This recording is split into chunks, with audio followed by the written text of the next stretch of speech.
നമ്മൾ ഇന്ന് ഉണ്ടാക്കാൻ പോകുന്നത് മലബാറിന്റെ സ്വന്തം കലത്തപ്പാണ്. അപ്പോൾ ഈ ഒരു കലത്തപ്പം ഉണ്ടാക്കാൻ വേണ്ടിയിട്ട് നമുക്ക് അരി കുതിർക്കോ അരക്കോ ഒന്നും വേണ്ട. നല്ല പെർഫെക്റ്റ് ആയിട്ടുള്ള നല്ല ആരോട് കൂടിയിട്ടുള്ള കലത്തപ്പം എങ്ങനെയാണ് ഉണ്ടാക്കുന്നത് നമുക്കൊന്ന് നോക്കിയിട്ട് വരാം.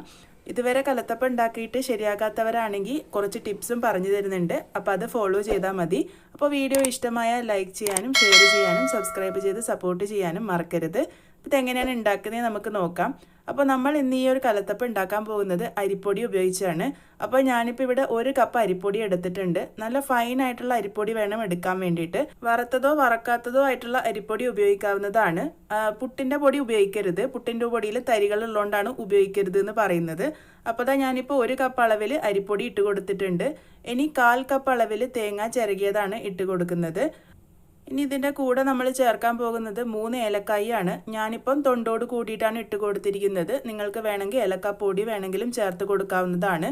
അതുപോലെ തന്നെ 1/4 ടീസ്പൂൺ അളവിൽ ജീരകമാണ് ചേർത്ത് കൊടുത്തിരിക്കുന്നത്. ഇനി ഞാൻ ഇതിലോട്ടേക്ക് 1 കപ്പ് അളവിൽ വെള്ളം ആദ്യം ഒഴിച്ചു കൊടുക്കുന്നുണ്ട്. എന്നിട്ട് ഒരു സ്പൂൺ ഉപയോഗിച്ച് നല്ലപോലെ നമുക്കൊന്ന് മിക്സ് ചെയ്തെടുക്കാം. കാരണം അരിപ്പൊടിയൊക്കെ താഴെയൊക്കെ പോയിട്ട് സെറ്റ് ആവാനുള്ള സാധ്യതയുണ്ട്. അപ്പോൾ ആദ്യം നമ്മൾ ഇതുപോലെ ഒരു സ്പൂൺ ഉപയോഗിച്ച് മിക്സ് ചെയ്തെടുക്കുകയാണെങ്കിൽ മിക്സിയിൽ പെട്ടെന്ന് നമുക്ക് അതൊന്ന് അരച്ചെടുക്കാൻ വേണ്ടി പറ്റും. അപ്പോൾ ആ 1 കപ്പ് അളവിൽ ഞാൻ അരച്ചെടുത്തു. അപ്പോൾ ഒരുപാട് കട്ടിയായി തോന്നിയുകൊണ്ട് 1/4 കപ്പും കൂടെ വെള്ളം ഒഴിച്ചിട്ട് അരച്ചെടുത്തിട്ടുണ്ട്. ഇതുപോലെ നല്ല സ്മൂത്ത് ആയിട്ടുള്ള കൂട്ടാണ് വേണ്ടത്. ആ ഇടയ്ക്കിടയ്ക്ക് വീണത് ഏലക്കായുടെ തൊണ്ടാട്ടോ. അപ്പോൾ അത് കുഴപ്പമില്ല.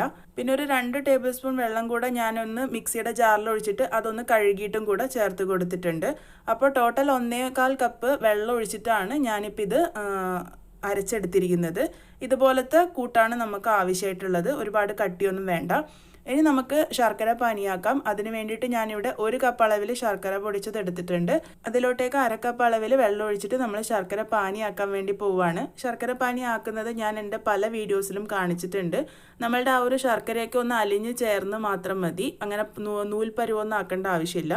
ഇപ്പോൾ നമ്മളുടെ ശർക്കരപ്പാനി റെഡി ആയിട്ടുണ്ട്. ഇനി ഈ ഒരു ശർക്കരപ്പാനി നല്ല ചൂടോടുകൂടി തന്നെ നമ്മളുടെ കൂട്ടിലോട്ടേക്ക് ചേർത്ത് കൊടുക്കണം. ചേർത്ത് കൊടുക്കുമ്പോൾ ഇതുപോലെ ഇളക്കി കൊടുക്കാൻ പറ്റുകയാണെങ്കിൽ ഏറ്റവും നല്ലത്. അപ്പോൾ ഞാൻ ഇതുപോലെ ഒന്ന് ഇളക്കി യോജിപ്പിച്ച് കൊടുത്തുകൊണ്ട് നമ്മളുടെ ശർക്കരപ്പാനി നമ്മളുടെ കൂട്ടുമായിട്ട് യോജിപ്പിച്ചെടുക്കുന്നുണ്ട്. ഇത് ചൂടോടുകൂടി തന്നെ കൂട്ടിലോട്ട് ചേർക്കണം. തണിയാൻ വേണ്ടി നിൽക്കരുത്. അപ്പോഴാണ് നമുക്ക് നല്ല ആരോട് കൂടിയിട്ടുള്ള കലത്തപ്പം കിട്ടുക. അപ്പോൾ ഇതുപോലെ ലൂസായിട്ടുള്ള കൂട്ടാണ് നമുക്ക് ആവശ്യമായിട്ടുള്ളത്. അപ്പോൾ നമ്മൾ ഈ കലത്തപ്പം ഉണ്ടാക്കാൻ പോകുന്നത് കുക്കറിലാണ്. അപ്പോൾ ഞാനൊരു കുക്കർ വെച്ചിട്ട് അതിലോട്ടേക്ക് 1 ടീസ്പൂൺ അളവിൽ വെളിച്ചെണ്ണ ചേർത്തിട്ടുണ്ട്. അതുപോലെ തന്നെ 1/2 ടീസ്പൂൺ അളവിൽ നെയ്യും കൂടെ ചേർത്തിട്ടുണ്ട്. ഈ നെയ്യ് വീട്ടിൽ തന്നെ ഉണ്ടാക്കിയതാണ്. ഇത് ഞാൻ വീഡിയോ എടുത്തിട്ടുണ്ട്. അതിൻ്റെ ലിങ്ക് ഞാൻ ഡിസ്ക്രിപ്ഷൻ ബോക്സിൽ ഇട്ടേക്കാം. ആ നെയ്യൊക്കെ ഒന്ന് ഉരുകി ചൂടാക്കി വരുമ്പോഴേക്കും അതിലോട്ടേക്ക് കുറച്ച് തേങ്ങാക്കൊത്താണ് ഇട്ട് കൊടുത്തിരിക്കുന്നത്. അതിന് പ്രത്യേകിച്ച് അളവൊന്നുമില്ല. നിങ്ങൾക്ക് ഇഷ്ടാനുസരണം ഒരു 2 മുതൽ 3 ടേബിൾ സ്പൂൺ വരെയൊക്കെ ചേർത്ത് കൊടുക്കാം. ഒരുപാട് ചേർത്ത് കൊടുക്കണ്ട. 2 മുതൽ 3 ടേബിൾ സ്പൂൺ വരെയൊക്കെ ചേർത്ത് കൊടുത്താൽ മതി. അതിനി ഒന്ന് നല്ലപോലെ മൂപ്പിച്ചെടുക്കുക. ഒന്ന് ലൈറ്റ് ബ്രൗൺ കളർ ആകുമ്പോൾ അതിലോട്ടേക്ക് 5-6 ചെറിയ ഉള്ളി ഒന്ന് ചെറുതായിട്ട് സ്ലൈസ് ചെയ്തതാണ് ഇട്ട് കൊടുക്കുന്നത്. ഇതിലോട്ടേക്ക് ചെറിയ ഉള്ളി തന്നെ ചേർക്കണം. വലിയ ഉള്ളി ചേർക്കരുത്. ചെറിയ ഉള്ളി ചേർക്കുമ്പോഴാണ് അതിൻ്റെ ആ ഒരു ഫ്ലേവർ നല്ലപോലെ വരിക. അതിനി ആ ഒരു മൂക്കുന്ന സമയത്ത് നമുക്ക് നമ്മളുടെ കൂട്ടിലോട്ടേക്ക് ഒരു 1/4 ടീസ്പൂണിൻ്റെ പകുതി ഉപ്പും 1/4 ടീസ്പൂൺ ബേക്കിംഗ് സോഡയുമാണ് ഇട്ട് കൊടുത്തിരിക്കുന്നത്. ബേക്കിംഗ് സോഡ ഈ ഒരു സമയത്ത് മാത്രം ഇട്ട് കൊടുത്താൽ മതി. ആ ഒരു കുക്കറിലോട്ടേക്ക് ഒഴിക്കുന്നതിന് തൊട്ട് മുന്നേ മാത്രം ഇട്ടിട്ട് നല്ലപോലെ യോജിപ്പിച്ചെടുക്കുക. ഇപ്പോൾ നമ്മളുടെ ഈ ഒരു കൂട്ടൊരു ഇളം ചൂടുണ്ടാവും കേട്ടോ. ആ ഒരു ചൂടിലാണ് നമ്മൾ കുക്കറിലോട്ടേക്ക് ഒഴിക്കേണ്ടത്. ഈ ഒരു സമയമാകുമ്പോഴേക്കും നമ്മളുടെ ചെറിയ ഉള്ളി നല്ലപോലെ ഒരു ബ്രൗൺ കളർ ആയിട്ടുണ്ടാകും. ഈ ഒരു സമയമാകുമ്പോൾ നമുക്ക് ആ ഒരു കൂട്ട് നമ്മളുടെ ഈ ഒരു കുക്കറിലോട്ടേക്ക് ഒഴിച്ചു കൊടുക്കാം. നമ്മളുടെ കൂട്ട് ഒഴിച്ചു കൊടുക്കുമ്പോൾ കുക്കർ നല്ലപോലെ ചൂടായിരിക്കണം. ആ ഒരു സമയത്താണ് നമ്മളുടെ കൂട്ട് ഒഴിച്ചു കൊടുക്കേണ്ടത്. അപ്പോൾ ഞാനിപ്പോൾ കൂട്ട് ഒഴിച്ചു കൊടുത്തിട്ടുണ്ട്. കൂട്ട് ഒഴിച്ചു കൊടുത്തതിന് ശേഷം നമ്മൾ 1 മിനിറ്റ് നേരത്തേക്ക് ഒന്ന് തുറന്ന് തന്നെ വെക്കുക. ആ ഒരു സൈഡിൽ നിന്നൊക്കെ ചെറുതായിട്ട് ബബിൾസ് വന്ന് തുടങ്ങുമ്പോൾ നമുക്ക് അടച്ചു വെക്കാം. കുക്കറിൻ്റെ വിസിൽ മാറ്റിയിട്ട് വേണം നമ്മളിത് അടച്ചു വെക്കാൻ വേണ്ടിയിട്ട്. അടച്ചു വെച്ചതിന് ശേഷം ഒരു മീഡിയം ടു ലോയിൽ, മീഡിയമിലാണ് വെക്കേണ്ടത്. ഒരുപാട് ലോയിലാക്കണ്ട. മീഡിയം ടു ലോയിൽ വെച്ചിട്ട് നമുക്ക് കുക്ക് ചെയ്തെടുക്കാം. ആദ്യത്തെ ഒരു 2 മിനിറ്റൊക്കെ ആകുമ്പോഴേക്ക് തന്നെ ചെറിയ രീതിക്ക് ബബിൾസ് ഒക്കെ വരുന്നതായിട്ട് കാണാൻ വേണ്ടി സാധിക്കും. ഒരു 6 മുതൽ 7 മിനിറ്റ് ആകുമ്പോഴേക്കും അതിൽ നിന്ന് നല്ലപോലെ ആവി പുറത്തോട്ടേക്ക് വന്ന് തുടങ്ങും.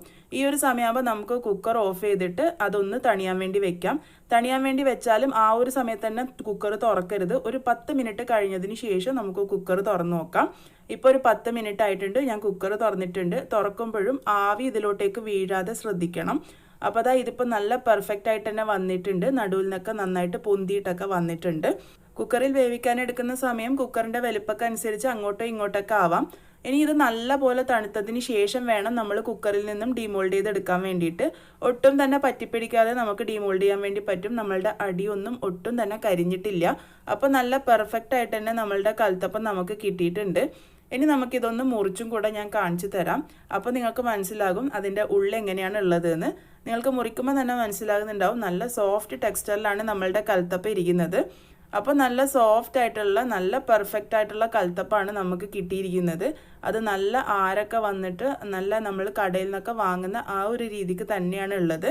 അപ്പോൾ അരിപ്പൊടി ഉപയോഗിച്ച് നല്ല പെർഫെക്റ്റ് ആയിട്ടുള്ള കലത്തപ്പം നമുക്ക് ഉണ്ടാക്കാൻ വേണ്ടി പറ്റും.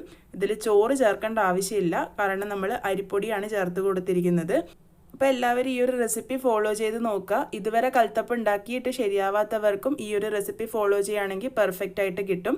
അതിനുശേഷം ഫീഡ്ബാക്സ് ഒക്കെ പറയാൻ മറക്കരുത്. വീണ്ടും ഒരു നല്ല റെസിപ്പിയുമായി കാണാം.